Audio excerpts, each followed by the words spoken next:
Live from the Willie Nelson and Friends Museum Showcase in Nashville, Tennessee. It's Music is Funny. Musicians talking to comedians about music and comedy. With your hosts, Marilyn Nelson and Jonathan Bright. I'm Marilyn Nelson. I'm Jonathan Bright. You're listening to Music is Funny. Musicians and comedians talking music and comedy. Filmed at the Willie Nelson and Friends Museum and Showcase in Nashville, Tennessee. We've spent countless hours and driven thousands of miles in the band van listening to comedy podcasts and stand-up specials. And since the music industry shut down a year ago, watching comedy podcasts has gotten us through this hellhole. So we reached out to our favorite comedians to see if they'd chat with us about music and comedy. This month, we have Doug Stanhope, Josh Wolf, Mark Norman, Dean Del Rey, and more. Look for Music is Funny and hit subscribe wherever you listen to podcasts. Find us on YouTube so you can watch the mayhem. Follow us on all the social media platforms. And if you want to watch the full, unedited show, join us on our Patreon for just $3 a month. Patreon.com/Raylan Nelson Band.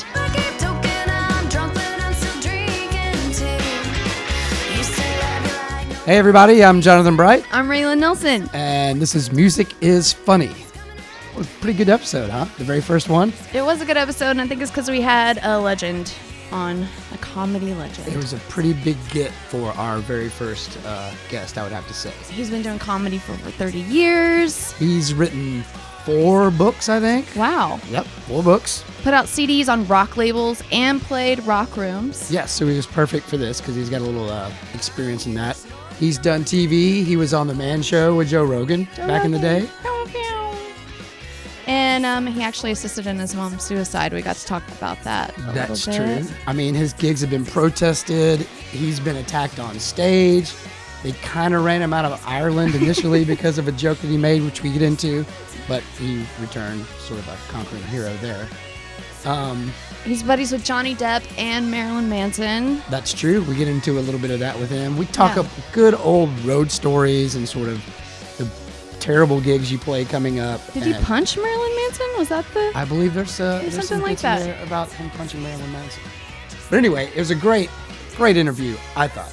I did too. It felt like we were just drinking buddies. Yes, he was hilarious, and I think we kind of became friends. I mean, he seemed to like us. We don't have his phone number, but we do have his email We email address. every 5 minutes, so... That's true.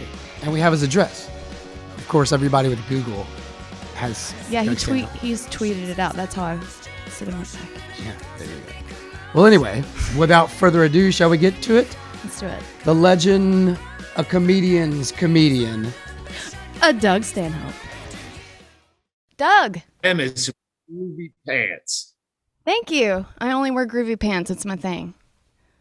Now I feel like I should have dressed up. You did. Look at your hair right now. Oh, yeah. Your hair Yeah. is cooler than my pants. I started that. During the first month of COVID, I was just shaving a patch of hair randomly every day until it got down to cancer patchwork. But this was still there. So I go, I'll keep it and dye it. Everyone else has their hair dyed around here. So, Getting into music, what kind of music fan were you? Or casual listener? Were you into it as a kid? I just say I hate music. I don't really listen to music. And when I had an iPod, if I would put it on at a party, it wouldn't be more than 2 random shuffle songs before someone said, "What the fuck is this? Who put this on?" I just say I hate all music so people can't judge me. I like JioSaavn quite a bit. I like Neil Diamond. I'm trying to think. Counting Crows, I love. But I mean, if I'm high and I really want to hear music, but that rarely happens, like tripping. Okay, yeah, we'll put on something. Yeah, so when you were a kid, what was the first music that you remember liking? I'll tell you. I'll tell you who it was. Columbia House Record and Tape Club. Tape a penny to the thing with a fake name, and we'll send you a bunch of fucking albums. So, yeah, I remember that first batch. I remember ELO. I think it was Out of the Blue. Bob Seger. Is it Hollywood Nights? I think it was. This is late 70s. Right. Trying to remember. I was into the Village People when I was a kid. The travel. I know, as a young band, you kind of get to go out as a gang. There's 3 or 4 or 5 people in a van. You're going out. It's kind of a gang, us against the world. So how does that work for comedians? Well, yeah, it's back then, especially. Yeah, you're doing all the driving yourself, but there's always going to be a comedian you're working with at the gig. So you do have that at the gig. It's us against them mentality. Fuck the audience. Right. We got this back. Even if you hated the other comic, you still, that's the guy that had your back. And then you don't have to listen to him bitch in the morning when you're both driving in separate directions. That's a good point. Yeah. I do prefer to travel alone. I love books on tape. I mean, I don't know how you kill time on the road, but yeah, Audible. Even back before Audible was a thing, there was audio adventures at all the Flying J truck stops, and where you rent the books on cassette and you could return them at any other truck stop in the country. And I'd listen to anything, because it was mostly dog shit. It's, in truck stops, there's a lot of Louis L'Amour and, Green Beret Vietnam novels. But back in the days that you're talking about, we had a lot of Art Bell late at night on the AM radio. Oh yeah. Back in those days. Yeah, where you'd only get 45 minutes from the south end of the city to the north end, and then you're back somewhere in the plains. And if you're lucky, you got Rush Limbaugh or Art Bell. That would kill hours and hours. We love that. Yeah. Yeah, that's when I found books on tape, and that really, because I lived on the road for 3 years from 92 to 95. I didn't have I had a mailbox for a fixed address that would forward my mail on the road, and calling cards. I don't know if you remember calling cards. Yeah. Those things were like gold. Yeah. When I wrote my first book, I was going back and realizing, wait, there's no cell phones back there. How did I survive? There was like none of the technology where like, I don't like, okay, I went to, pick someone up at the airport. Well, how would I know that they're there? Like, did I have to go into the airport? Now I just, turn on the phone and it tells me where to go. But back then it was kind of cool. You would go out and you'd be untethered. You maybe had a quarter to call your girlfriend at home. But other than that, when you left on the road, you were pretty much on the road because it cost money to call somebody. Yeah, I remember that panic of like being late for a gig or almost late for a gig where you have to balance. Should I stop and get off the interstate and try to find a payphone to call them and then be that much more late, or just go to the fucking gig? There was always a kind of a network of band houses or band fans that you could find a place to crash. So it was always roll into town, pull out something, make a phone call on the payphone, and they'd give you directions, to the shitty apartment with 15 cats and things like that. Did you do that? Did you just stay with people on the road? Generally, the gigs would put you up, and a lot of them were in hotels too. You'd be, comedy night at the whatever, Holiday Inn lounge. So, but off nights, yeah, you fend for yourself, and you make real sweet to people after the show. But you get those requests too all the time. Well, you probably want to stay and have a nice home cooked meal rather than sit in some hotel. Come back to our place. We have a spare pullout, and I'm Plenty good at the of room. Yeah. I'm still wicked cheap on the road. My tour manager and a lot of times his wife. Yeah, we're 3 of us could share a room. We're just gonna come back here and get come back hammered and fall down and leave in the morning. Why would we spend money on 2 rooms? I'm interested in asking you about your image, because I actually went back and watched one of your old specials and one of your newer ones, and your image has changed so drastically. Where did that come from? What sparked you to change? That started in my telemarketing days, where my mother would find the most hideous plaid jackets, which were thrift stores were littered with back in the late 80s, because it wasn't retro yet. They were just fucking cornball.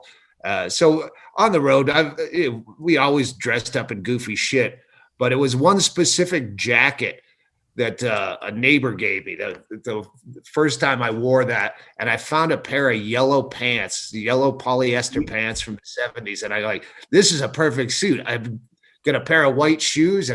So ever since then, all we do on the road for fun is hit up every thrift store. We're trying to find some old 70s garb. Yeah, so it's not a specific person you're trying to emulate. You're just that 70s look. Yeah. Yeah, but when I finally had the full suit, like I'd find pieces like that. But when I put a full suit together, then I was just driven on sitting on eBay, and I have a ridiculous closet. I have this Imelda Marcos closet of 70s jackets. Well, you used to tour rock rooms for a while, didn't you? Yeah, the rooms, but I didn't know the music. I remember one of the specials I did was picked up by there was like a who's that, Slipknot. Yep. Like that whatever label they were on, I was on the label. So I was doing all these interviews like, how does it feel to be on the same label as naming bands I don't know? And like, when has a label mattered since like 1970 and the Beatles? Like, you don't buy something based on the fucking label, do you? Does that still happen in music? I don't. Well, there's like 2 labels, it seems like now anyway. So I mean, Well, we've tried to do as much do it yourself as we can. Yeah. The last special, they threw us a low ball offer, and I think we could beat that on our own. And yeah, we did. We more than doubled what they were going to pay us for it. well, that's an interesting question. Like when you started doing your first specials, how do you? I guess probably the first one you did, I don't know if you had people with money that had a hand in like, you should try this guy, you should do this guy. It's kind of like if you make a record for a major label, they got their people they want in and that kind of stuff. Did you have to deal with any of that early? The first one, I'm sure like everyone, yeah, I got fucked on it. Someone said, oh, well, we want to produce a CD. And just because they offered, I went, yeah, I didn't really think about the money or the fact that they'd own it. So I did eventually buy the rights back to it so I could bury it as best. I was not ready to do a CD. It's Did they sell? but I sell them after show, gas money, just like everyone else. But I mean, they're charging me like fucking $9 a piece. Yeah. So do you still make physical copies of your music? Yeah, we do, because it's like you said, it's something to have to sell afterwards for gas money. It's literally just for that, and people like to have something. But I guarantee nobody takes them home and listens to them. Nope. They get us to sign them, and they'll put them up. It's just like a poster or something. Yeah, we were debating as the last special came out over the summer, and I asked my manager, did we even bother making this into a DVD? And I wouldn't. I don't understand why. I just watched did you see the documentary about Patrice O'Neill? Oh, I did. Fantastic. Yeah. Oh, I have to watch. Yeah, there was one part where you had that agent or manager at the end who looked like right out of Central Casting with the All twitchy. Jewish Yeah. And I told him, your hour, I think it's it's about time you put out your hour. And why?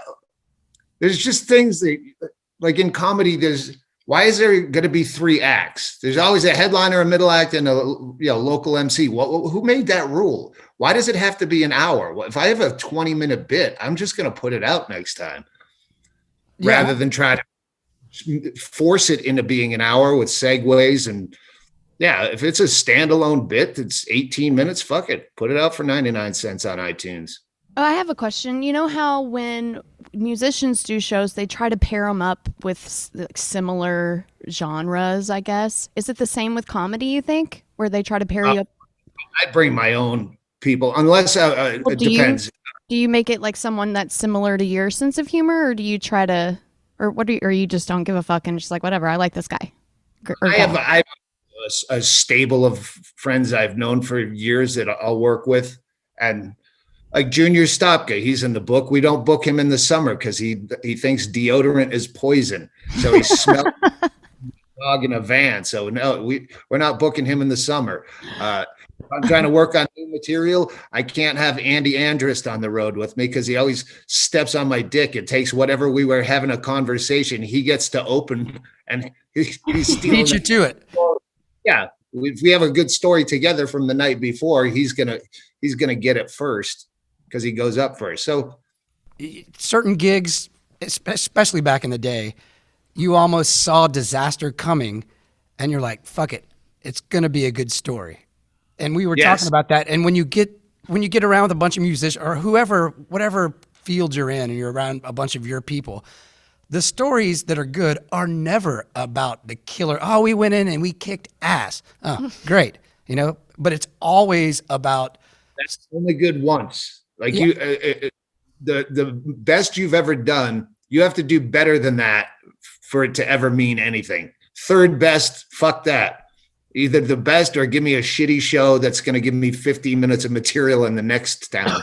Exactly. So I've always wondered that with musicians. Like, I never ran into that cutthroat thing of trying to blow the other band off the stage and fucking with their green room. All those stories that you read about in musicians' lives, it's always like a far more competitive than I ever found comedy to be.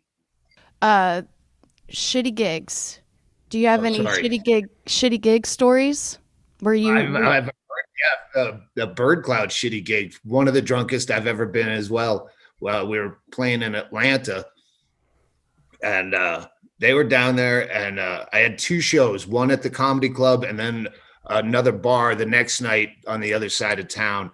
So after the comedy club night, Ron White showed up with his tour van, and he had some mansion outside of Atlanta. He's I'll come do a set on your show, but you got to promise to come back to my place afterwards, which he made it sound like it's right down the street. It was like 45, 50 minutes away in the tour bus, though. And I'll get you all back in the morning. And we partied our ass off. There was a heavy amount of drugs and relentless drinking till the sun came up.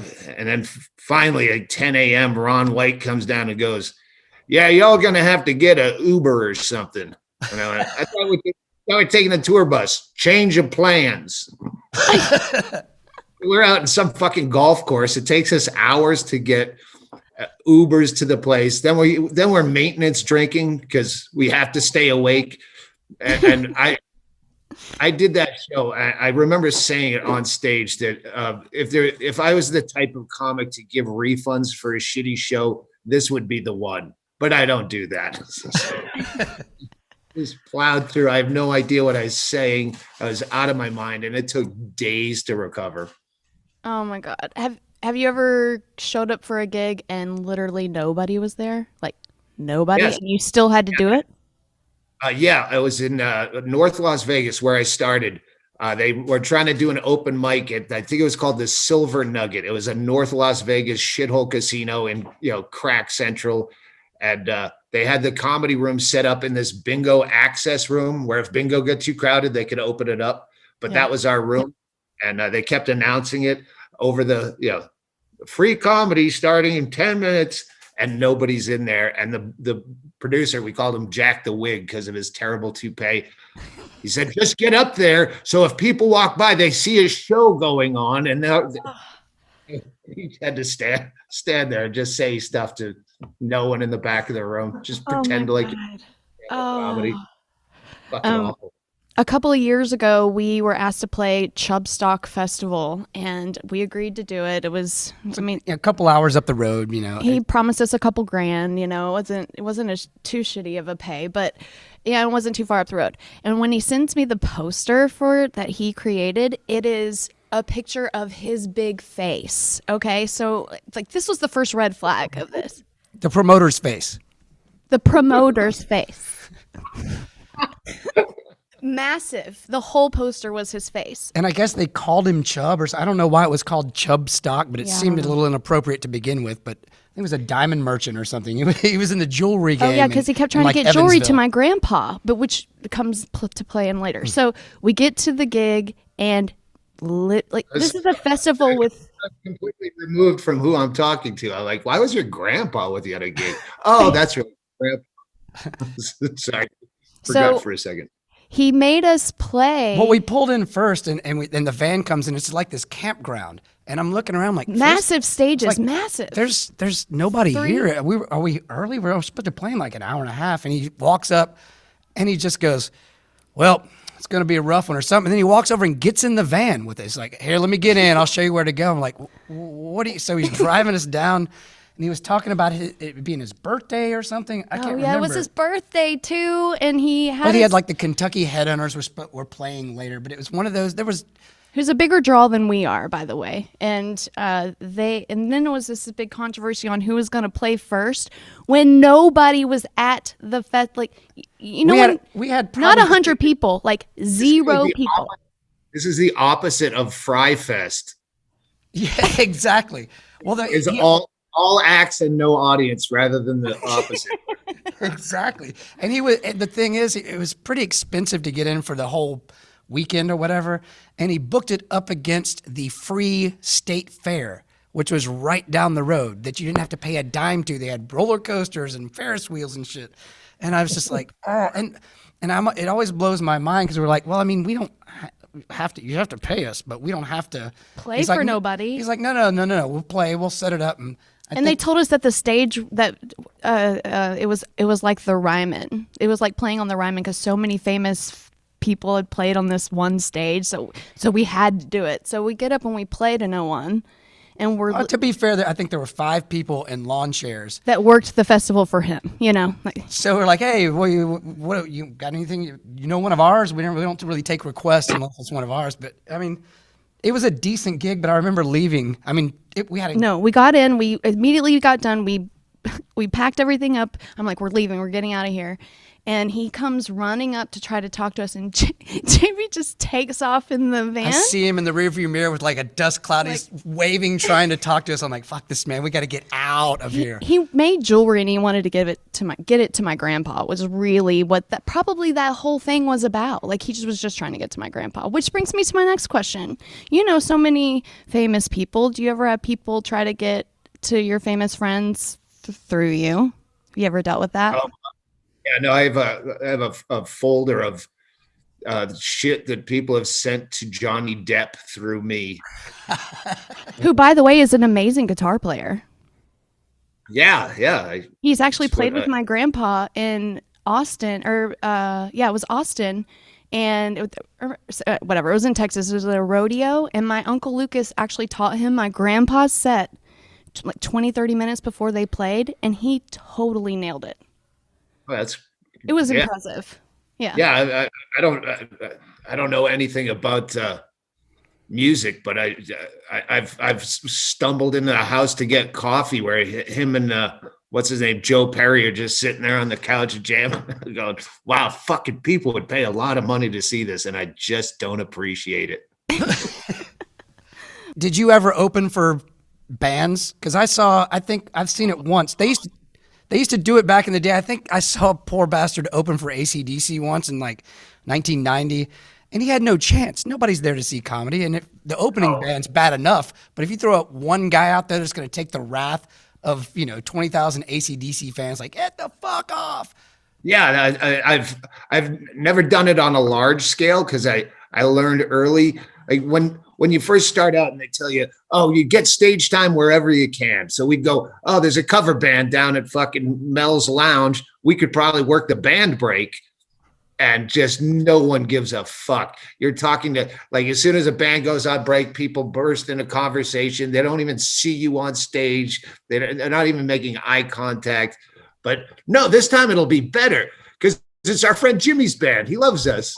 No, don't ever do it again. I remember opening for the Edgar Winter Group at a biker bar in Billings. What's the drummer's name? Carmen Apiece. Yep. Legendary. He was sitting in as the drummer. I don't know if he's part of the band, but everyone was making a big deal about him. And it's all bikers. And this biker chick in the front row threw a beer bottle at me. It hits his drum set. And I see security coming at her. So I start doing the nah, hey, hey, goodbye. And they just tapped her and asked her not to do it again. Like, what the fuck? Everyone get one free shot at the comic with a verbal warning? The fuck is that? And I ended up making out with her after the show. Oh. Well, you turned her. How was it? Oh, it's pretty gross. And I was actually with a girl who saw me doing it. I go, I just wanted to show I could win. Hamburgers. He does this kind of shtick, like with the comb over and the, and he does one-liners, but a lot of them are funny and a lot of them stink on purpose. He started out just doing a parody of bad stand-up comedy and turned it into a career. But why did God send Terry Schiavo to hell? For the sin of sloth. But there's amazing footage of, I don't know what festival it was. It was a music festival where he's playing to this sea of people, daytime event, and they don't know who he is. So they just think he's a really bad comedian. They're not. And I remember they're just yelling, "Boo, get the fuck off. Sound man, could I get more laughter in the monitors?" I died like that at the comedy tent. I did the Reading and Leeds music festivals, but they had a comedy tent. It's just not it. I have nothing. There's no a 20-year-old kid that's at a fucking music festival that trip balls on fucking ecstasy. He doesn't want to hear some old man fucking piss and moan about the world like me. And yeah, I remember plastic water bottles launched at the stage. I closed one of them by eating the apple core that hit me in the fucking forehead when I was about to close. I was like, all right. And I just ate the fucking core and then left. It wasn't quite the Osborne in a dove's head, but I know there's a great story. Ireland, you've had some fun doing things there. I don't know if you've heard the story about I don't know. I don't think I have. Irish women being too ugly to rape. Oh, no. Which is not exactly what he said, but it's what the headline came out. That was the truncated version of a 15-minute bit that got me booed on stage. I didn't leave until I'd fulfilled my contractual obligation.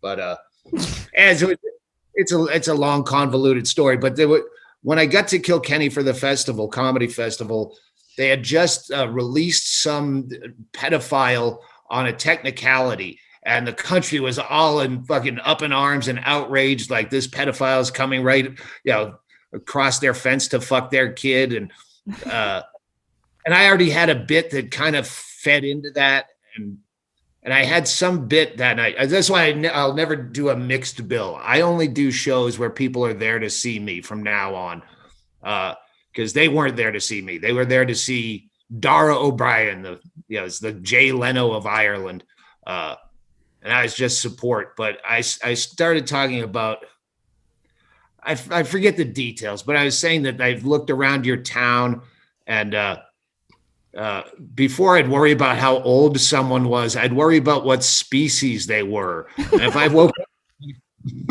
these hideous things in my bed, I'd probably just say, how long can one of these live? It just got worse and worse. They boiled it down to the tabloid at the airport when I was leaving. American comedian booed, says Irish women too ugly to rape. Like, basically what I said, but I had a lot of more structure to it. I'm sure you've done Zanies here in Nashville a few times, or have you? Oh yeah, fucking Zanies is one of my favorite clubs. Even when I get out of clubs, I've played a bunch of places there. I played the Exit Inn, which was fine, but we played there a bunch. Yeah, Zanies is it's perfectly spread out. It's just enough, people, and I love the owners.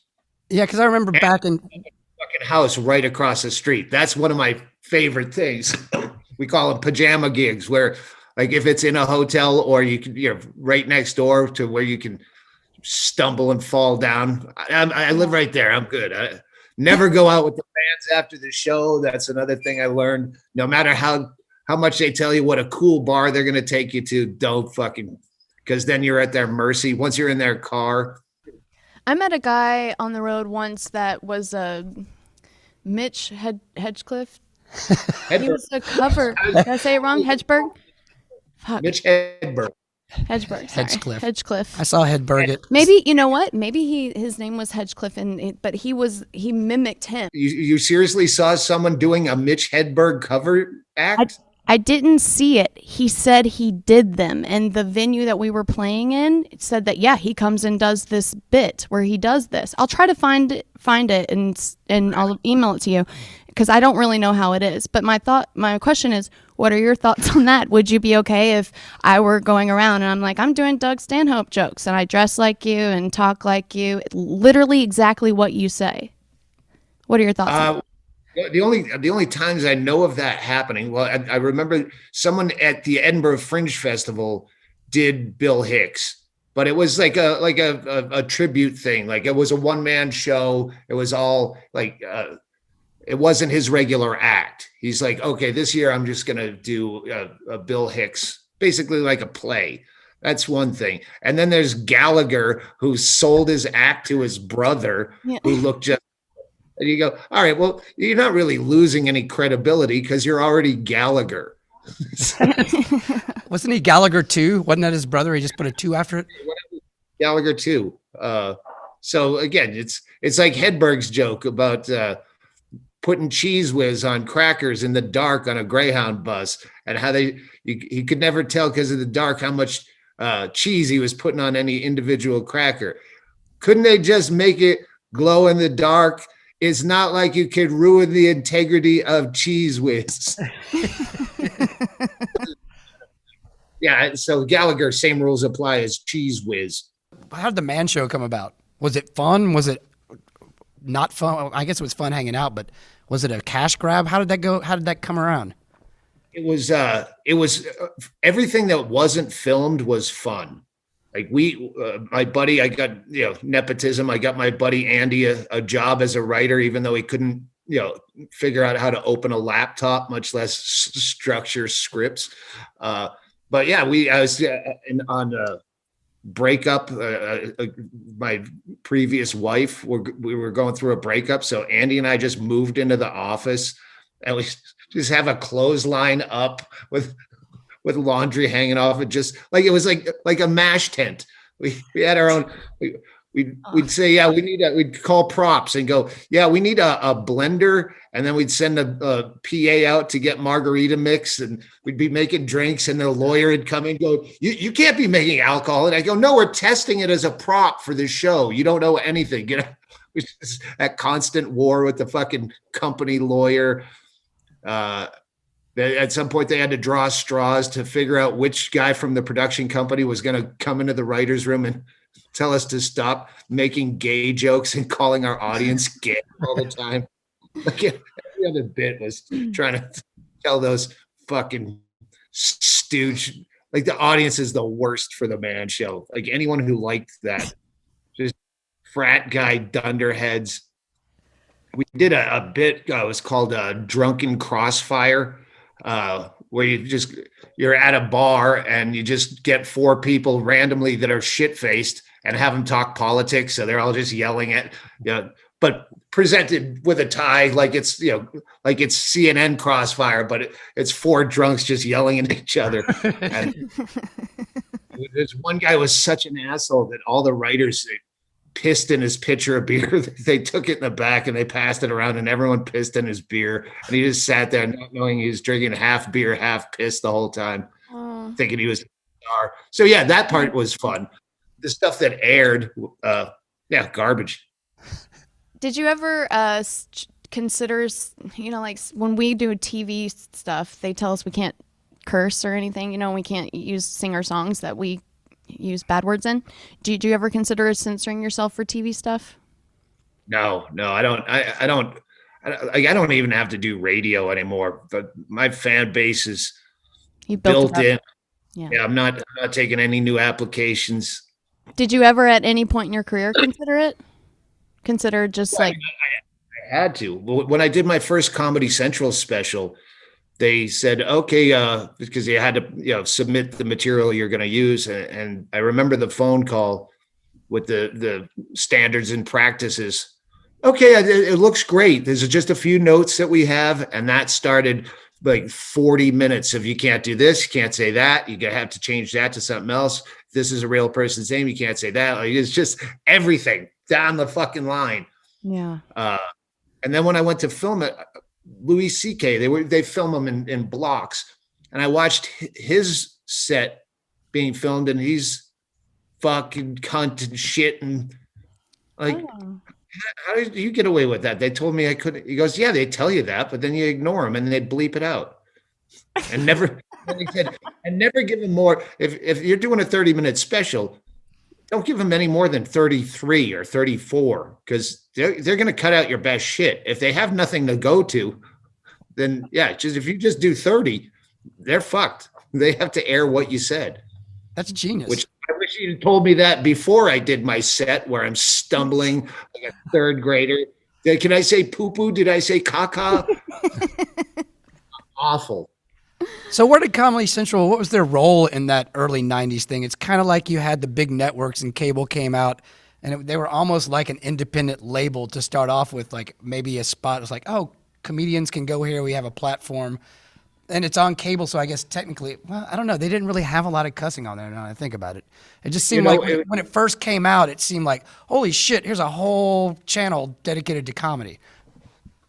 Yeah, I'll tell you, it was right after the Man Show ended where all of a sudden everybody's like getting away with everything. Now there's fucking, tits and ass and, fucks after a certain hour. And back then we were just trying to sneak in anything they didn't know was like Cleveland steamer jokes. Actors are too fucking old to understand what it meant. And then it was like, as soon as that went off the air, the floodgates opened. They're like, man, we could have gotten away with so much more shit. But they wouldn't have necessarily known it was funny anyway. Did any producers or agents ever get you into something that you were really embarrassed by?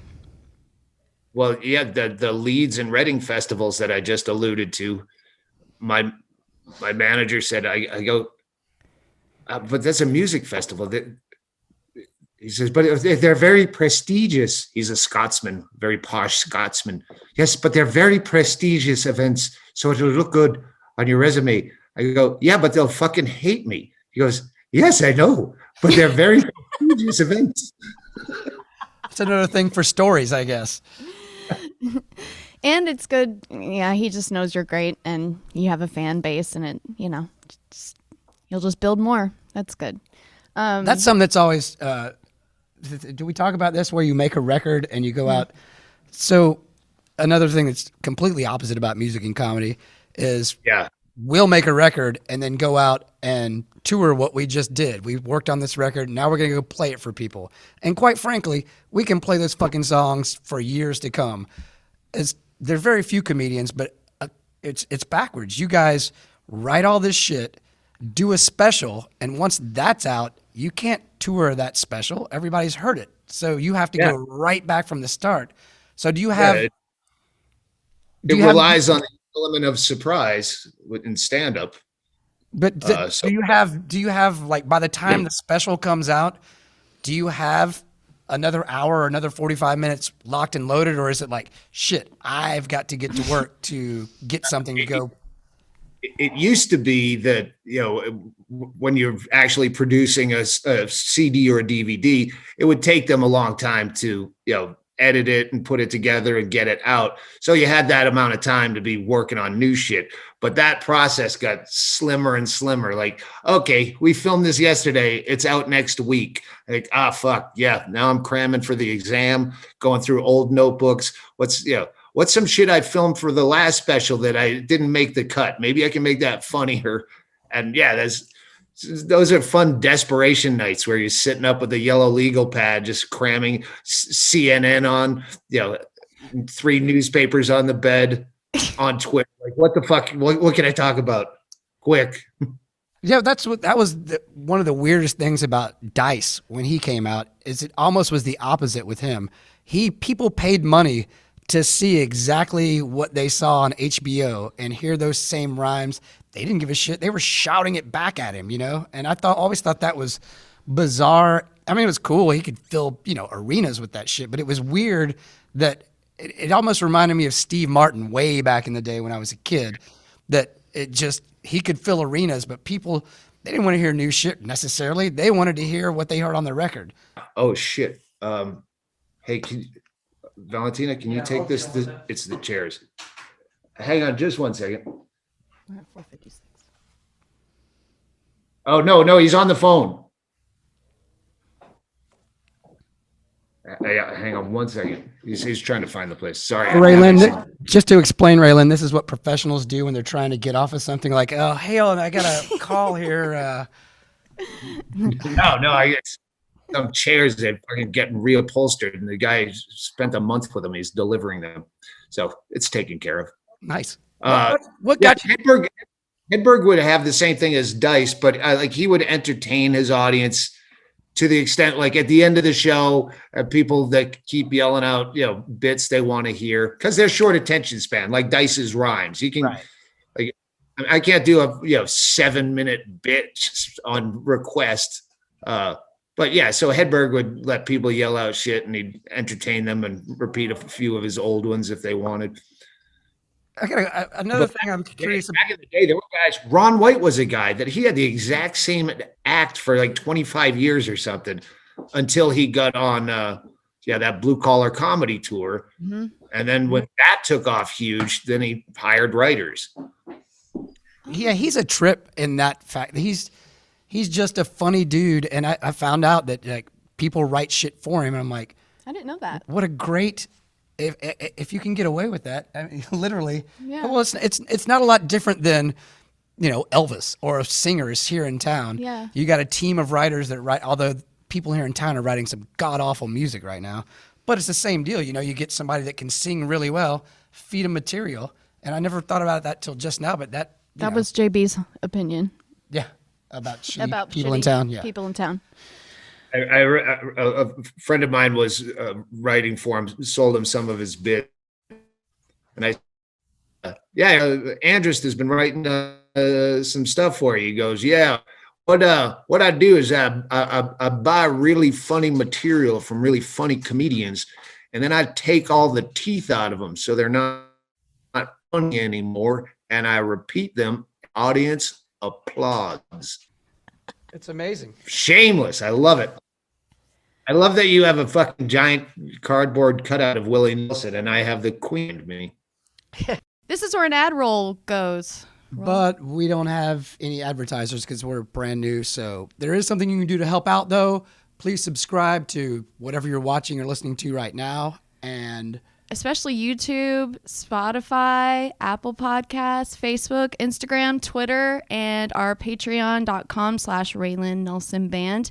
If you want to advertise with us, then email us at musicisfunnypodcast@gmail.com. Otherwise, just like and share, and please help us get the word out. And back to the show. Did we lose you? I think it's frozen. You're frozen. There you go. Okay, good. Hey, not only did you freeze up, but you froze up with the most looks of. And I kept talking. I thought you were just looking at me like I had two heads because my story sucked. So I just kept talking past it. And I realized you were just frozen. I got a question. We experienced this. Again, I had been playing music for 20 years before I started playing with Raylan. But coming up, and then when we started playing, the youngsters don't party in music anymore. No. Like we were playing a show, we did this. We opened for Tim McGraw and Rascal Flatts, Chase Rice, Chris Jansen. Yeah, and it was one of these shed shows. We're on first, we're playing for whoever. Yeah, we're playing early. I'm walking around and I'm like, all right, let's see what these 20-somethings are doing. And they're in there like running vocal lines and stuff. Like they were walking past our dressing room. Bitching about our weed smoke. And they would like turn up their nose and go, like being unprofessional. I'm just angry. I'm running around going, what the fuck is wrong with these kids? Yeah, the last conversation I had with Hedberg was we randomly got booked together at a college, which colleges never touch me. So I just assumed he asked for me to be on the bill, but no, it turned out we were the Booker's two favorite comedians, the whatever you call it, college bookers. And we were just fucking railing about people would. This is 2005, and you'd order a shot on stage, and people are like, "What is he gonna drink during his job?" Yes. When did everyone get like this? And we had a long conversation about that over a small plate of blow. And 2-3 weeks later, Hedberg was dead. So He hit it pretty hard. yeah, he was a fan of drugs. He was when I knew him, we were kids, mid 90s, but we did a lot of work together and a lot of hallucinogens. And it wasn't until later that he got into the heroin and the dark stuff. Yeah. When you do shrooms, do trees talk to you? Every time I've done shrooms, trees have talked to me. I've seen laughter come out of a shower head. Seen, not heard. Whoa. That was good. What is that? I don't remember. Well, yeah, exactly. You can't explain tripping to anyone. Well, I got to say, I've seen pictures of your compound there in Bisbee. It looks like the perfect setup for hallucinogens. Yeah, and quarantine. Yeah, this has been the best year I've had in fucking a million years. When did you move there? When did you set up shop there? 2005. So almost 16 years. So is that a point, like, when you've been doing this for a long fucking time, I'm sure your definition or thought of what success has changed drastically from when you started to what you're doing now. I mean, if it's like me, you just start downsizing and go, that was all a bunch of nonsense. This is really what I want to do, and how can I do it without having to, sell my soul? Like, at what point did you realize, fuck that, this is what I want to do, and, success doesn't mean a late night TV show or millions and millions of dollars? Was there a point? Yeah. One of my early CDs, I had a bit about that where people go, "You're really funny. You're gonna make it in this business." I'm like, I already did. Like, I don't have to work for a living. What do you mean I'm gonna make it? What's your level of success for me? Just being able to not have a job for my whole life. This is pretty good. And when I did 10 years in LA, and then I had to get out. Our lease was up. I didn't want to live there anymore. And I was still married to that last lady. We had come to Bisbee a bunch, driving in and out on the road, from LA. If we had time off, we'd spend a couple of days here because it's a fucking gorgeous, weird little town. And then, then we had like weeks to decide where we're going to move to. Our lease is up on July 1st. We have to get the fuck out of here. And we'd fought about, I wanted to move to Reno. We talked about Austin, Portland, but the weather, and I'm like, fuck it, let's just move to Bisbee. Why not? I always discounted that thought because it's an hour and 45 minutes to the airport, but there's only one stoplight between my house and the off ramp to the airport. So it's well, it's an hour and 45 of smooth, empty desert. It could take you an hour and 45 minutes in Los Angeles to get to the airport, depending on traffic that day anyway. And you never know. Yeah. You got to get there so early because you never know when you're going to get hung up on the way. And I'm always... And LAX sucks. It's one of the worst airports in the world. Yeah, it's brutal. We were there a couple of times. And that's where we got COVID. Yeah, I think so. We never got tested for it. Oh, you got COVID? Well, we think we did because everybody thinks they did. Yeah, we're those people. But we were in LA the end of February, came home. All three of us were sick. And the same kind of, the only difference in Corona and what we had is none of us lost our sense of taste or smell. That was the only difference. Everything else was the same. And then we went back to LA the next week and with a different bass player and got him sick. Sent him back and got him the COVID too. But it was before anybody was doing any testing or anything. It was just when it was everybody was talking about Kobe at that time. And then it went into COVID. Right there. I played every hot spot. They're like falling like dominoes as I'm playing them. Early March I was in Spokane, and then I went to Seattle, which was the hot spot at that time. I was the last show that they allowed in Seattle. Then I get on a plane to Baltimore. They shut Baltimore down as I'm eating sushi like 2 hours before the show. The governor comes on the TV and says, yeah, no, at this point, no more than 250 people. I'm playing a 350-seater, but they let it slide. Then I fly the next morning to Boston, only to have them shut down as my plane's landing. Then flew to San Francisco for gigs, just to have them shut down. And then I went to Vegas because I couldn't get a flight home. So I went to see my manager in Vegas. They kicked us out of the hotel. But By noon tomorrow, everyone has to be out of the hotel. We're shutting down the city. Like, it was literally that quick. In, that many days, all these cities shut their doors behind me. And when I got back, no one would fucking talk to me. My friend Dave Rader would bring me groceries with a full Breaking Bad meth chef fucking mask on, because I'd been to every fucking dirty spot in America. And that was back in the days when we were convinced that everybody was going to die from it if you just looked at somebody wrong anyway. You know, the whole... Like, We don't know yet. Yeah, it was all about touching stuff. It wasn't even masks yet. It was about, oh yeah, don't touch your face, wash your hands, don't touch anything. Leave the groceries. Wiping down your groceries. Yeah. Don't go outside. Remember all that. Oh. And it was that first month was one of the most peaceful times I've had. I've tried to recreate it. I sometimes want to fake that I have COVID so people stop coming to my house. Like, no one would come near me, and I was fucking bliss. Well, you have people, not just your friends, come to your house. You've been pretty open about throwing your address out, and you've got to get some weird fuckers just showing up, straggling along. You got to have some of those nutty fans that are like, would make a trek to meet Doug Stanhope. Yeah, no, we've had a bunch, but only a couple that were real problems. I've only had to get one restraining order. Like, there's people that really think my podcast is talking to them. Like, what's the frequency, Kenneth? Right. Dan Rather was fucking talking to him in secret code on the news. We've had a couple, because we do attract a lot of mentally ill people by design, almost. Yeah. So, but yeah, not many problems. I guess it takes a while to get out there. Yeah. We're a long way from something. And we've actually met really cool people like that. Who's the fucking band? When you said Kentucky Daredevils, it made me, Nashville Pussy. Oh, yeah. Those guys, they came for Thanksgiving once. Go, hey, mind if we stop in for Thanksgiving? We try to do Thanksgiving at a weird place every year. I'm like, fuck yeah, they're great. Dude, I saw them years ago when they had a different bass player. You remember Cherokee Parks, the ball player for Duke, the basketball player? Sounds familiar. Big tall dude. Anyway, his sister was playing bass in the band at the time. She was probably 6'5".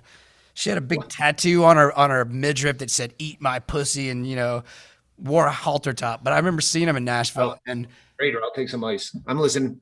And this there was some douchebag down front screaming or whatever, and did the old punk rock spit on her. And man, she reared back with her boot and just separated his nose right, and just one kick to the face, knocked him out bleeding. They just drug him out and threw him out. I was like, yep, probably shouldn't have done that. Yeah, those are the best stories. What are your... go ahead. My fans are pretty good at policing the crowd, even when they shouldn't be. They act as their own security. I'm like, all right, lighten up now. So if you get hung up on any internet wars with anybody, I'm sure you've got a legion of sickos you can sick on somebody to help bring them down a notch. Yeah, there was that one guy. He did steal my entire persona. I remember his name was Troy Holm. I think I wrote about him in one of those books. Someone sent me a link randomly. Said, "Hey, do you know this guy? Have you seen what this guy's doing?" And all of his social media, he's not just stealing my material and my stories, and then just changing the names. But like actual blog postings from my website. He was just reposting them as his own and just taking, his name and putting it in. Oh my God. And he's come see my the tales of drugs, sex, and rock and roll. I'm like, this is all my shit. Like, you're stealing. It's like if someone took over your face page and just Photoshop their own face with your family. And so all I did was tweet, look at what this fucking guy is doing. And my fans went after this guy so hard that after a couple of days, I'm like, all right, this guy's probably going to kill himself. I got on his Facebook, every picture on his Facebook, like I was even on there going, I know what you did last summer. And he took down all of his social media. He disappeared. And then Troy Holm, I think, is still in the Urban Dictionary as a fucking a thief, a stealer of bits. Thief. So it was more identity theft than it was joke stealing. My grandpa has been he's way older than you, but he has had several people come up and say that they were his kid. Have you ever had that happen to you? That's usually I check his fan email, and usually the weird emails I get are people who say that they're his kid. I've only had a few that I'm sure were joking, but I did do the ancestry. Once I did the timeline back to when I had a vasectomy, I realized if I did have a kid out there, they would be an adult by now. So I did the ancestry thing. Yeah. And now nobody's related to me, and I'm just the same boring white guy I always knew I was.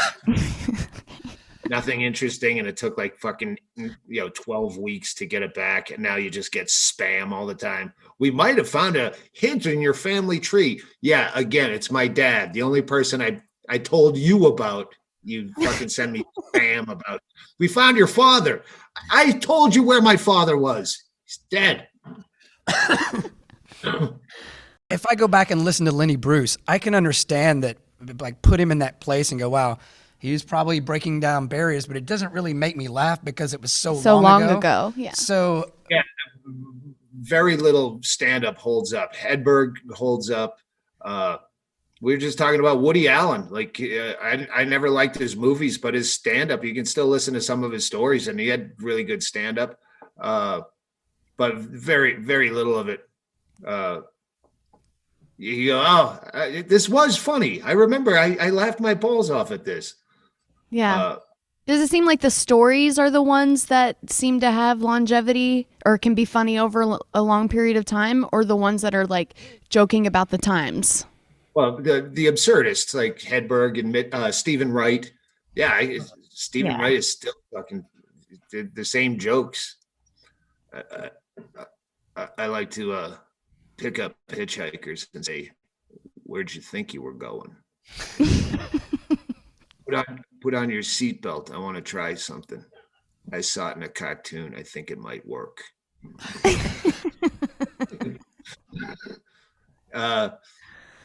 Yeah, it's the wordplay.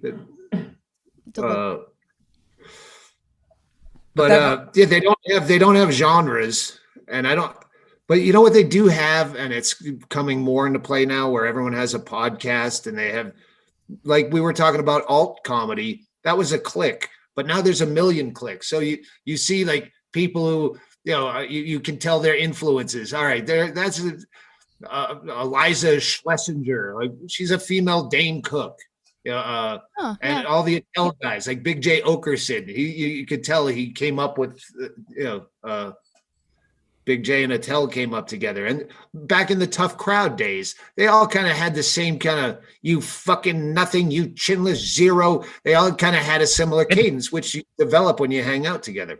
Yeah. Did you you did an episode of Tough Crowd? That was one of my favorite shows of all time. That's where I was introduced to Patrice. But I did an episode. It's just like Stern. I did the episode where I was on with someone who just fucking talked the whole time. It wasn't Patrice. It was Bobby Slayton, and like I'm trying to be polite because these are my elders, but can I say something one time?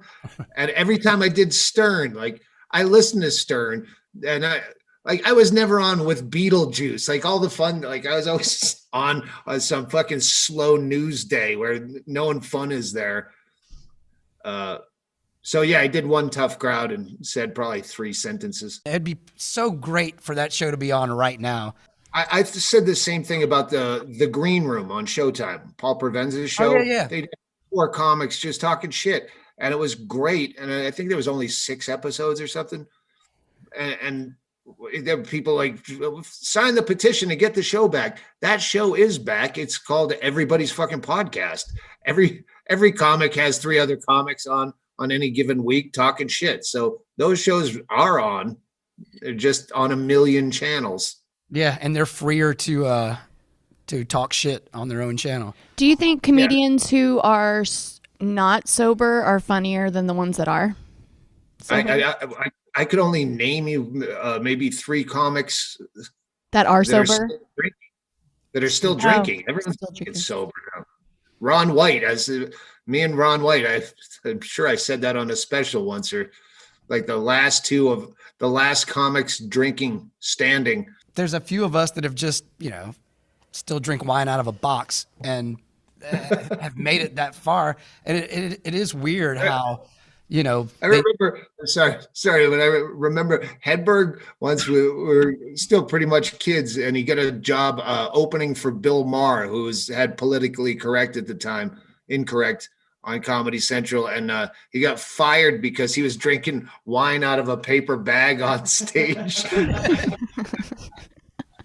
And a bottle of wine in a paper sack, drinking it. I thought, what a fucking great, first of all, what a great look. And what a great reason to be fired. It's hilarious. Except for Hedberg didn't have, he was a joke teller. Like, that's a good story that I could do something with, but him, not so much. Yeah, he was pretty much just bang, bang, bang. He had setups, but it was, he must have wrote a lot because his stories weren't long, He wasn't doing the machine that took 12 minutes to tell. He was exactly setting it up and punching, and hilarious.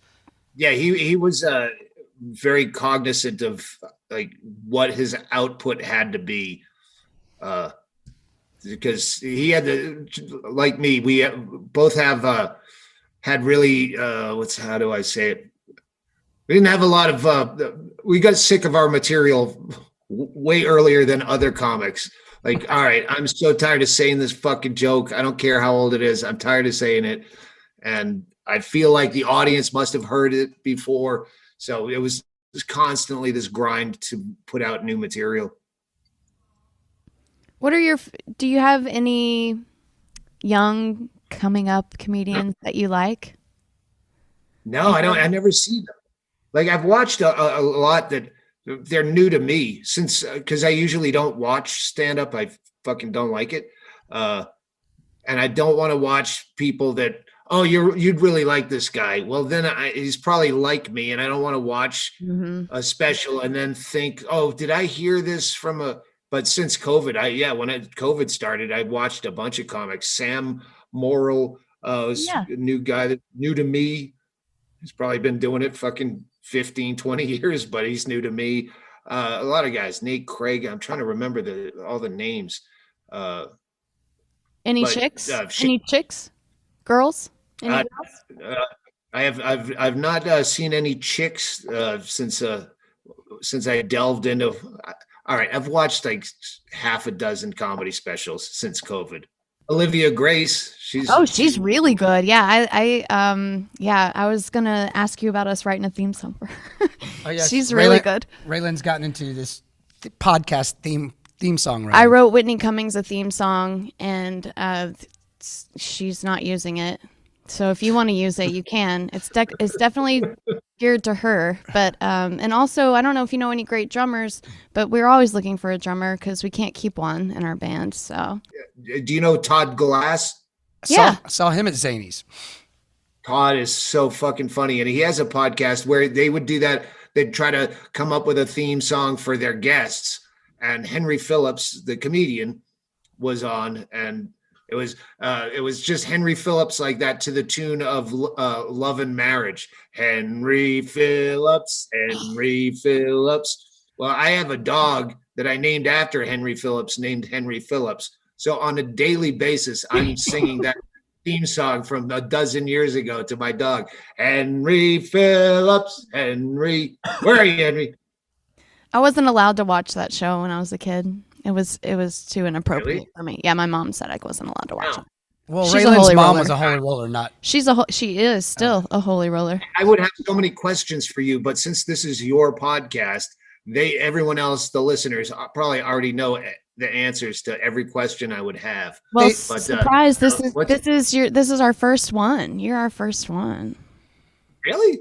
Yeah. Thank you for being our first guest. Yes. Oh shit. We got a bunch of people lined up, but the snow hit, and we basically been the email we sent to you was the first one. Wasn't a lie, but when we say we are stockpiling, we mean we are about to start stockpiling episodes, and you will be. Yeah. We're supposed to talk to Mark Norman tomorrow, and Josh. Oh, he's another guy. Just found out about Josh. I know, but Mark Norman is a guy that I just recently found out about. He's funny. Yes, he is funny. There's no comedians in this town. There's no comedy. So it's not like I go down to the club and hang out and watch new acts. I'm either on the road with my own acts or I'm home not giving a fuck about stand-up comedy. So yeah, this year I learned about a bunch of these people. And there's some talent out there. Well, as a musician, I don't like listening to music. I listen to music that makes me feel safe and comfortable sometimes, which is mostly my grandpa's music or people in my family. But I listen to comedy. Yeah, we never listen to music in the van, ever. And I'm like you. I'm embarrassed by what I would put on because my band guys are so harsh. They would make me feel like shit and so stupid for having Taylor Swift on or something like that, and usually it's just like, I want to hear this song because of one certain thing, So Mean. I would go out on stage to Mean by Taylor Swift. Really? Yeah. That's amazing. Does she know that? Does she know? Probably not. Okay. Does she know who Doug Stanhope is? I bet you $1,000 no. That might not be exactly your target demographic, but maybe. Hey, you never know. Courtney Marie Andrews, I guess it is. Courtney Marie Andrews, is that her name? I thought she's Nashville. I'll look her up. Courtney Marie Andrews. She's a musician. No. Okay. I thought she was doing pretty good out there in Nashville. She probably is, but much like you, we don't really listen to, like when we go out to a bar, it's generally trying to find a place without live music because it's everywhere. You get a little spoiled and everybody can play. Hate it. Yeah, and you just like but if I have anything, like it's a gift of gab. Like if I'm gonna go to a bar and I want to have a conversation, I want to talk to someone, or not, but I don't want to have to yell over music. I fucking hate live music unless I'm specifically there to see it. You throwing that out like it's a fucking happy hour free plate of cauliflower and ranch. No, you turn that down. Turn that down. I'm saying something way more interesting than you're fucking playing. It's almost a struggle to find a place that's just a fucking bar with a jukebox maybe in Nashville. It's very sad, but I do have a playlist. Like after a show, the worst thing is fucking having to go out to sell merch. So my tour manager, he knows I'm going to fucking duck out the back door. I'm going to smoke at least 2 cigarettes. I wait for all the dead weight. I don't want to see the faces that are just trying to get the fuck out after they paid their checks. The people that actually want me to sign their thing, they'll wait an extra 10 minutes for all the fucking detritus to leave. But then he knows, like, if he puts on my he knows how much I'm in my own head. I don't want to fucking go from stage in a fucking politician mode. Glad you came. Can you fucking kill that? That light is destroying me. But he knows the songs on my fucking pre-show, playlist that he can start cranking, and I'll go, okay, now I'm in the mood. Okay, fucking weird. Common People by William Shatner and Joe Jackson. Yes. Fucking when Joe Jackson kicks into that song, I'm getting goosebumps just thinking about it. Like there's a few songs where I'm like, fuck yeah, son of a bitch. That burned out kind of quickly. SOB, Nathaniel Ratliff. Yep. Yeah. Son of a bitch, get me a drink. The stuff that, all right, I'll go talk to people now. Fucking Molly Hatchet, Flirting with Disaster, Killing Strangers. When I come out to, here, write down Cha Cha Cha by Jimmy Luxury. Okay. Do you know it? No? Jimmy Luxury? I've learned more music in the last 20 years from commercials that I like than from any other source combined. And it's Cha Cha Cha is a Corona commercial. Cha Cha Cha Cha Cha. Don't you know that I love you? You'll fucking love it. If I'm in a good mood, that's my opening music now. If I'm in a bad mood, I fucking hate the crowd already, I go out to Killing Strangers by Marilyn Manson. It's a fucking monster. You've done some time with Marilyn Manson back in the day. Has anybody called you for comment on Marilyn Manson recently? He's quite in the news right now. No. Did he ever abuse you, Doug? No, he did not. He was the most loving guy. I went to see him on my birthday. He was playing in Portland. So my wife and I flew up and we hung out with him. And so I was in the wings of the show backstage. Was he in all the stuff when you were hanging out with him? Yeah. Okay. Yeah, he's like Halloween. He comes. Yeah, his thing. Yeah. Silly thing he does. Okay. Like he's on stage. He comes just to fucking play to us, like sticks his head in the wings and the curtains. And I was so fucking into it. I just hammered him, punched him right in the chest. And after he came on stage after the show and he goes, "You punched me really hard." He's such a docile, like he likes to be creepy, but like he's the sweetest. He hates cigarette smoke. That's a problem. Yeah, we need to come to Bisbee and play and do shrooms and talk to trees with you. Do you know, because this was a show we almost set up when I did their podcast. Blackguards, Irish rock? No. Blackguard is the name of the band. It's Houston Irish rock band. Irish rock. Because, we have a full stage out there. We do lots of shit, and we just haven't for years. But we were almost going to schedule that, and that's when everything spiked, and Arizona's finally number one in the country in something, and it was COVID. Yeah. Well, I think we're just going to go and tour the wet markets in China this year, right? That's what we've decided? Do a wet market tour. We're going to do a wet market tour, and we have shirts planned that has a little stick person guy, and he has a plate and has a bat on it with a fork and a knife. Maybe on the back, put China is the new Austin. China's the new Austin. What's the most remote place you guys have played? Now that I know the floor is open to questions. Oh yeah, this is the first. Yes. I mean, we played in Harmony, Maine, which is out in the middle of nowhere. It was Hemp Fest out there. Somewhere in West Virginia. Have you done overseas at all? No. We were supposed to go this year, and that all got canceled with COVID. Yeah. All the UK shit is pushed to 2022. Okay, before we let you go, because we're getting late, but I wanted to know, when's the first time you heard about Willie Nelson? What's your own personal Papa Willie experience? Well, I guess I still, sorry, I had to come up. I'm taking a piss. Nice. You're my friends. So great. Since this is a first for everything for you, this is the first time taking looks a like piss. You're peeing on us.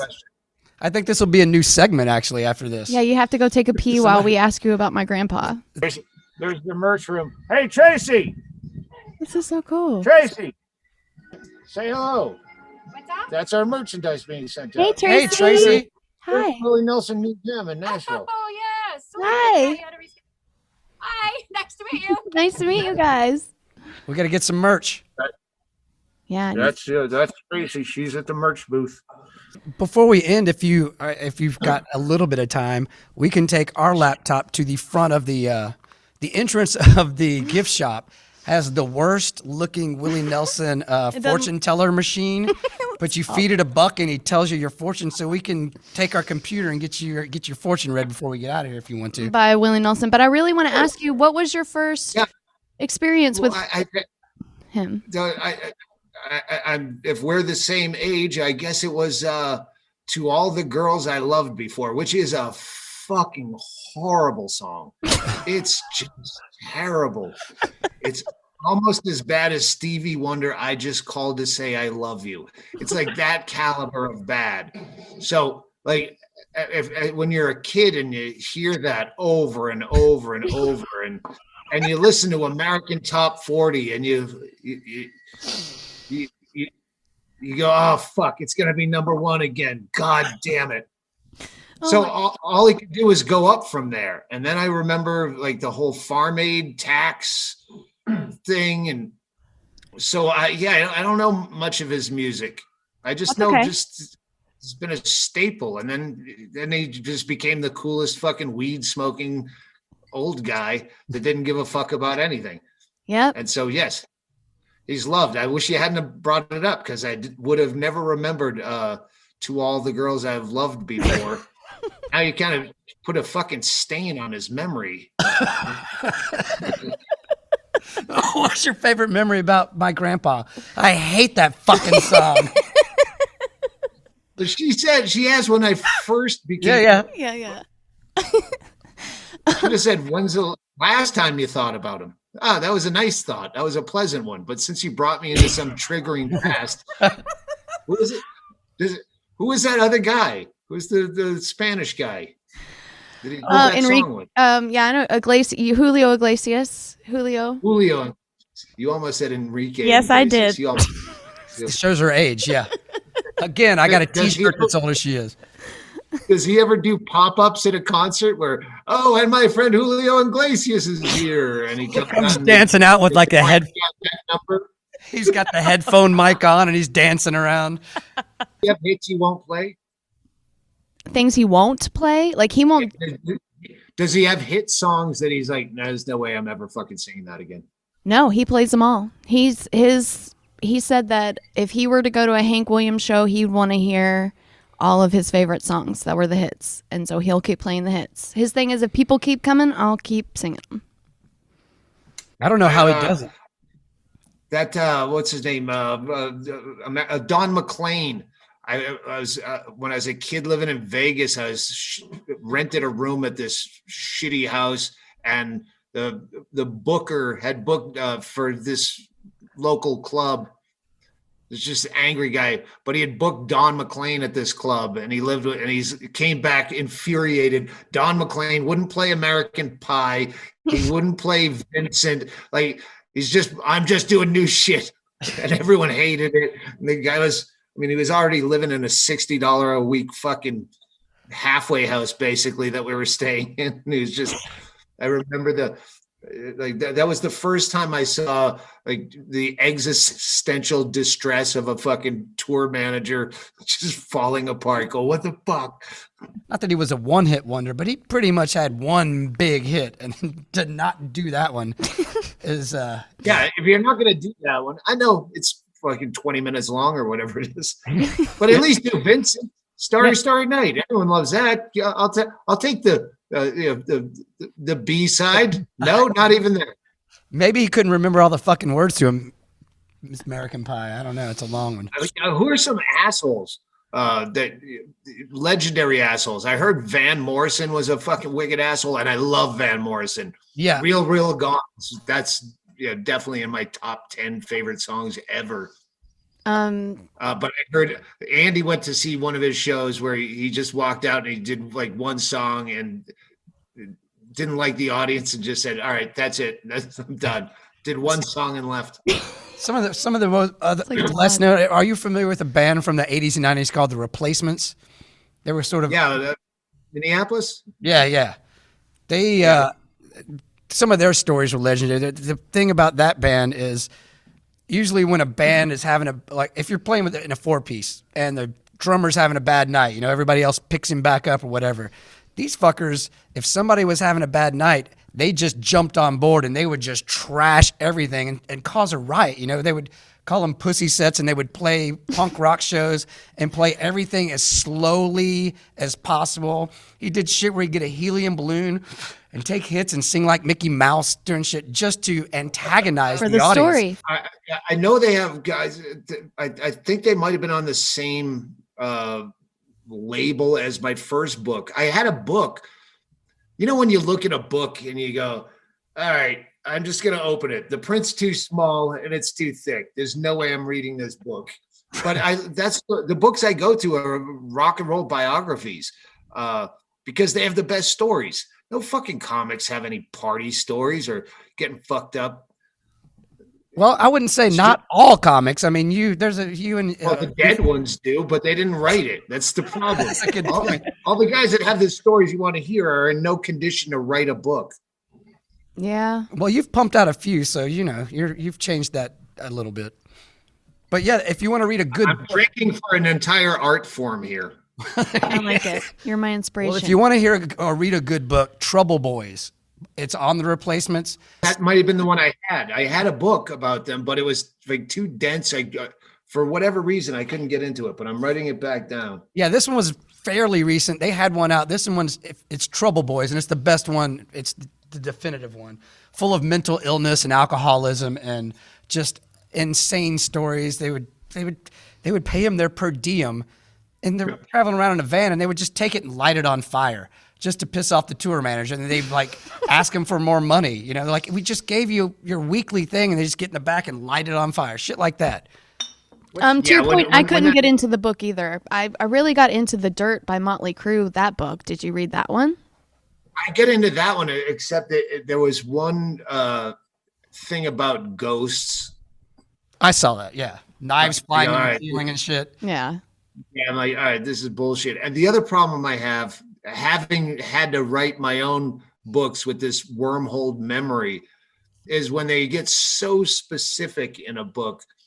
I drank 2 bottles of Jack Daniels, and I was on I was on heroin, and I did that, and I turned on the ball of my foot, and I said to her, like, how would you remember anything you fucking said after the amount of partying you just described? And that's called a ghostwriter. But the specific thing about the ghost in that small part of The Dirt, I'm like, this is utter bullshit.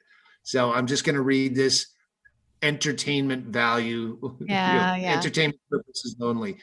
Yeah. Yeah, poltergeist happened in their living room, and no one will believe it. No, not me either. I won't. I'm trying to think of I'm reading forever now. I've been reading I don't know. God, Chaley knows. It's Mark Lonigan. Lanigan from Yeah. Screaming Trees and all those bands. Screaming Trees. Thank you. You've won trivia night. Yes. Yeah, that guy's got a great voice, and I love the Screaming Trees. That's that early '90s era of alternative rock. They were putting out good shit. It was like right when hip hop first came out. It was so new, everything that came out sounded different until people figured out how to make real money on it. I have to Yeah. Go. Are you going to piss? I'm going to pee. Do you have a urinal on your fence too? Take the computer with you in the bathroom like he did outside. All right, now that we got rid of her. Yeah, no shit. Fucking men are talking. I'm telling you. This is the men are talking. The men are talking portion of this The podcast. old men are brought to talking. you by. All right, JB. Should we do some ads now? Blue Apron. Do you want to have a meal that you don't really want to eat delivered where you have to cook it? It's got Tarragon. Now with Tarragon. Use promo code Grandpa. It's promo code Grandpa Willie. Squarespace. You want to build your own website? No, you don't. You're going to do it yourself. Listen, if you have a talent other than making websites, you probably don't have a talent for making websites. Let someone else do it. No one who's good at the arts is good at making fucking websites too. Like, how often do you take advantage of that benefit of what we do? Is finding a young upstart wannabe musician, whatever, in my case, comedian. Oh, yeah, well, in the meantime, wax on, wax off for me. Okay, you want to try to write jokes and you want to pick my brain about getting into the business. In the meantime, what are you good at? Okay, go. Fucking, yeah, fix the outlet in my toilet. It's not working. She's back. And so many kids are happy to do it. Right. I was going to ask you about this earlier. When you were talking about your parents, your mother being a holy roller. Patton Oswalt had a bit about your kids will always rebel against you. So I'm going to be the biggest douchebag dad in the world. I'm going to have Phil Collins' No Jacket Required mounted on the mantelpiece. I'm going to be the least cool dad so my kids grow up cool. Is that kind of how it skipped a generation with you? Yeah, and it's funny, with her parents were very liberal, very open-minded, not huge and they're This is not Willie. My dad is Willie Nelson Jr. and he died in 91. He killed himself, or it's still up in the air. It was ruled as suicide. So and he was hanged, so it was probably suicide in 91. And my dad was on the bus with my grandpa, in 1983, 82, 83. See, my mother committed suicide, and hers was ruled natural causes. Thank goodness. But that got you off trouble, right? Yeah. Yep. That's a whole nother story. So a great one, by the way. Can we talk? Can we say that? Yeah. I mean, you were like, he helped his mom. Can we say this? Yeah. Well, it was on the wiki page. Yeah. So he's like, about it. oh, thank God. Statute okay. of limitations. Yeah, the first book was about it. So JB's like, he helped he helped his mom commit suicide, and my first response was, do you think I helped my dad commit suicide? Like, he just didn't want to live. I was like, maybe you had a hand in it. I don't Maybe know. he just didn't want to raise me. He just looked at you and hung himself. Hang on, let me stand on your back, and then in a minute I'm going to kick you out from under me. Don't help. Don't call for help. Anyway, Do not call for help. Dark humor, it helps us get through it. Anyway, my dad and mom met because my grandpa was going to a radio station to do an interview. My dad was on the bus, and my mom was one of those cute promo girls. She wasn't always a holy roller, okay? And but right when they got divorced, she turned to God, and it's been God and Jesus and the Holy Spirit ever since. And my dad, of course, he died when I was 7, so I had to deal with a bunch of adult shit when I was young.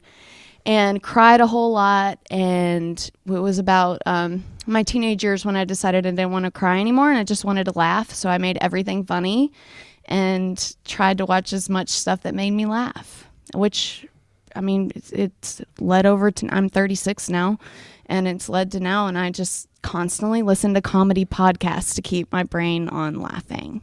And it's healing. Name some of your favorites. Well, my favorite used to be Nikki Glazer, but she did not respond to me when I wrote her theme song. So now she's not the GOAT anymore. I've dove into you quite a bit lately because you were the first one to come in. Present company excluded. Okay. Tim Dillon is probably one of my big favorites right now. Him, I've just gotten into Tim Dillon, and he played Phoenix, and he's like, oh, should I go down and see Doug Stanhope? I'm like, fucking absolutely. The guest house is open. People forget Arizona's a really big state, and Phoenix to Bisbee is about an 8-hour round trip. So yeah, he looked at a map, and I'll do it another time. Maybe next time. Yeah. And I love Tom Segura and Christina P. You know, the whole Your Mom's House. I have cardboard cutouts of them. Really? Someone sent cardboard cutouts of Tom and Christy. That's hilarious. And I'm currently trying to get my grandpa on the Joe Rogan show. I texted my grandpa last week. Have you ever drank hard kombucha? No, I have not. Well, it's magic. It's magic because I'm strictly usually a beer girl. I'll do whiskey every now and then, you know. But I drank some hard kombucha, and I was like, why isn't my grandpa on Joe Rogan? Joe just moved to Austin, and my grandpa made Austin cool. Why has this not happened yet? So I text my grandpa, and I'm like, hey, Papa Willie, if they were to ask you to be on the Joe Rogan show, would you do it? And he was like, yeah, I'd love to. And of course I gave him a little bit of background on Joe, but he knew anyway. But I then reached out to Joe's people just through the website, you know, and got a response and set him up with the publicist. So hopefully that happens soon, you know. But I would have never got that idea or been comfortable if I hadn't been on hard kombucha that night. And I don't know why, but it was just like this magic idea. And you're new to this, but the hardest thing about I almost never ask anyone to be on my podcast unless I'm sure it's a yes. But sometimes when I'm drinking, I'll send out the errand email and you go, oh, fuck, it worked. We were talking about starting this podcast, and Raylan's like, we need to start with some young people and get something going. Then we can reach out, and I get into the box of wine. I'm like, fuck young people. We got email addresses. And this is a great scam we've been using forever. It's like, you got a Willie Nelson email address. It's not a scam. It's not a scam, but you're going to get the email opened, and she doesn't pretend like she's Willie. If you get an email from Willie Nelson, 90% of the time you're going to open it. Now, I don't get responses every single time, but, you know, you're going to open it if you get an email from Willie Nelson. Yeah, so you get there's absolutely no question. I said yes right away because you're Willie Nelson's granddaughter. Yeah, we're playing that He's card, the of course. coolest. Nobody, Yeah. any false. And I did ask him if I could use him for that, by the way. You know, I'm not doing this, and he doesn't know about it. Well, we had the conversation when we first started working together and writing If he songs. really loved you, he'd let you smoke in his museum. He could probably make a phone call. But yeah, I bet they wouldn't say anything. we had if these did long that. conversations about when we first started writing songs and putting a band together. She's like, I don't want to use my grandpa, blah, blah, blah. I'm like, yeah, you don't want to, but part of the deal is who you know and getting doors open. I was like, if you work for a fucking record label and your fucking grandpa was the head of the label, you're going to use him to at least get you in the door. You got to do your shit from there. Now, again, it's a double-edged sword because a lot of people are like, well, hell, you ain't no goddamn Willie Nelson. And we're I'm not. like, no, of course not. The downside of the other side of that sword is chub stock. Exactly. Amen. Exactly. And So- you know, it wasn't until JB told me, he's like, people are already going to say it's because of him anyway, any success you have. So you should just be proud of it and own it. And use that shit. It's showbiz, you know? It's like once you make a record or do a song, you're just a fucking carnival barker at that point trying to sell t-shirts anyway. As long as you're happy with the product you made, you got to go sell that shit. Yeah, we're liquor salesmen. That's Exactly. what we do. yeah. Do it in a convoluted way. Conversely, if you had not gone into music and decided to be like a serial killer, they would go, well, that's just another example of someone growing up in a dysfunctional household with a traveling musician. Yes, you're attached to that name. So no matter what you do, including kill people in a mall, they'll always blame him for your success or failures.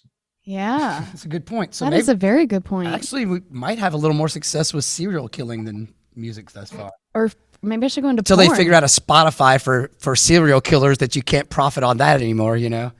I don't know what that'll be, but well, we went to serial killing and now there's a Spotify for that. I'm getting 0.0007th of a cent for each person I kill now. I used to get $12. All right, I'm gonna start working on Doug stock. Yes. And yeah, your face should be the big face on it. It'll be my birthday. I'll put up a poster with my face. I'll have Blaggards on one stage. I'll have you on another stage, and it'll just be me. Go ahead, do your thing. Go ahead. I'm watching. That's I'm listening. That's one more than it was at Chubstock. So hey, we've already doubled the crowd. And my grandpa would probably love the jewelry that you make him, by the way. Should we go do the fortune teller thing? Yeah, if Are we you done? got to say we've kept you long enough. I think we're gonna try to carry the laptop and get your fortune told. Hold on. Now they're not going to be able to hear me. Fucking cool setup. There we go. Now you can hear. Well, she just. Okay. Can you still hear us? Nice belly button. Thank you. Sorry about that. My other thing is showing my midriff because I have daddy issues. Remember I told you died?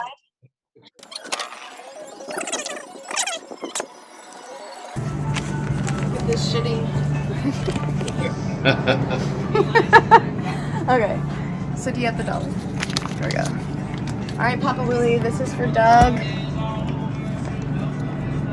We need you to give him a fortune, okay? We have a Willie Nelson fortune telling machine. Here's an old saying for you from the one and only Willie Nelson. I got along without you before I met you, and I'll get along without you a long time after you're gone. So go ahead and be happy while you're still living on this planet. After all, you only live once. But before you go, slip me some more coins and I'll chat with you a little while longer. Thanks, Papa Willie. You just got grifted. Okay. So your fortune is. Let's go back here so that we can hear us. So the funny part of this is that fortune teller machine was downtown, 2nd Avenue, in some shitty souvenir place, right? And my aunt and I find it, and we tell Papa Willie about it, and he said, I don't like that. And so, like, 3 months later, it ends up being here at the Papa Willie Museum. I don't know who he called. I don't know how it happened, but literally. He probably called the same people that hung your father and said, hey. Oh, shit. Here we go. Yeah, your dad probably built that machine unauthorized. That's why they found it swinging in the barn. Okay, so here's your fortune. Now's the time to start that new project you've been contemplating. Your deliberation will pay off in the long run because doubt is the father of invention and the key to knowledge. This newfound industry pays debts, while if you despair, you will only increase them. The time is right to get going. If you are to move the world, first you must move yourself. If you find yourself working too hard to achieve your goal, you may find basic truth. This is all bullshit. Yeah, it's long, too. Yeah. I think this is from The Art of War by Lao Tzu. The great person with vigor. Wait, what did you? I think you prefer Vigro. Vigro. I think that's better. The great person with Vigro would demand the rightness of things, timeliness of action, and propriety of method.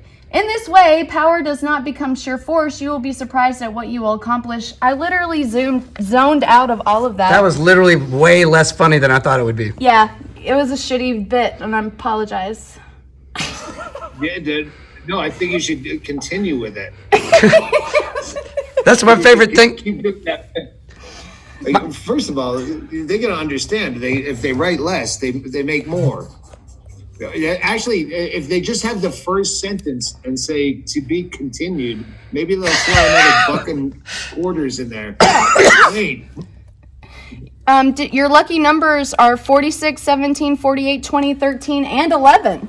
That's a lot to remember. I'll send this with your coffee mug so that you have it. It might be all one number. Back to a Hedberg joke. My lucky number is 1 billion. It's harder to play out of the roulette wheel. Doug, thanks for doing this with us. Thank you. This has been a pleasure. We want to come see you at Dougstock. We want to play Dougstock, and whenever you're in Nashville, please come to the museum and let's do this again and hang out. Absolutely. It was a pleasure, Rayleigh. I love you guys. Thank you. Thanks, Doug. We'll talk to you soon. We'll send you an email and get a PO box or something and get you. Is that bingo back there? No. All you or the listeners have to do is Google search Doug Stanhope's address. It's the first thing that comes up. 212 Van Dyke Street, Bisbee, Arizona. That's where we'll send it to. 85603. Thank you so much. I love you. Thanks, Doug. Love you back. Oh my God, that was my favorite episode so far. I would have to agree. It's at least in the top 10. Stay tuned next week because we have Josh Wolf coming up. He was in studio, so we talked to him live. It'll be great. And really cool. He's really, really cool. Fantastic interview. But anyway, special thanks to Doug Stanhope. We'll put all his links and stuff at the bottom of this page. Music is Funny is a Raylan Nelson Band production created by JB and Ray Lynn. Produced by Jonathan Bright and filmed at the Willie Nelson Museum by Opryland. Drop in some time and have your fortune told by Papa Willie. Enjoy your groceries. Free Britney. Is she free yet? I think she's free. I know your mama's name.